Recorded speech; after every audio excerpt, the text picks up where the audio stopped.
yang bercerita tentang kerajaan Aceh itu justru paling menariknya diceritakan oleh bukan orang Aceh dan bukan orang Jawa dan bukan orang Indonesia. Saya pertama kali membaca tentang Aceh dalam buku 2 jilid Jalan-jalan ke Perpustakaan Darul Hadis di Kota Rabat. Nampak ada 2. Saya buka satu, judulnya bercerita ketika aku sampai di sebuah pulau. Pulau itu panjang. Setelah dia melaksanakan umrah di tanah suci Makkah, lalu berhari-hari dia naik kapal laut, lalu kemudian berlayar menyeberangi samudera sampailah ke India. Singgah di sana, singgah di sana, singgah di sana. Setelah itu dia pun menuju sebuah pulau, disebutnya di sana pulau itu bernama Sumatra. Sin, waw, mim, ta, ra, ta marbuta. Pulau itu bernama Sumatra.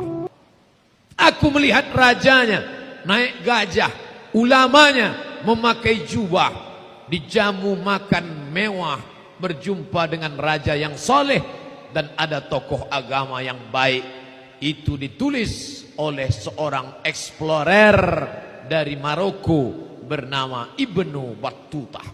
Ibnu Battuta sudah menuliskan sejarah bagaimana kerajaan Aceh. Dia lihatkan bagaimana gajah-gajah yang besar di Aceh waktu itu membawa sultan, ulama-ulama memakai jubah kebesaran, dan mereka itu adalah orang-orang yang memperjuangkan Islam. Yang bercerita itu bukan anak bangsa kita, orang yang datang dari nun jauh di sana, menyeberang setengah dunia ini dia seberangi. Dari Maroko masuk ke Aljazair, masuk ke Tunisia, masuk ke Libya, masuk ke Mesir, menyeberang Laut Merah sampai dia ke Makkah. Tawaf, sa'i. Selesai itu dia berlayar menuju India. Dari India datang dia ke sebuah pulau. Pulau itu bernama Sumatera.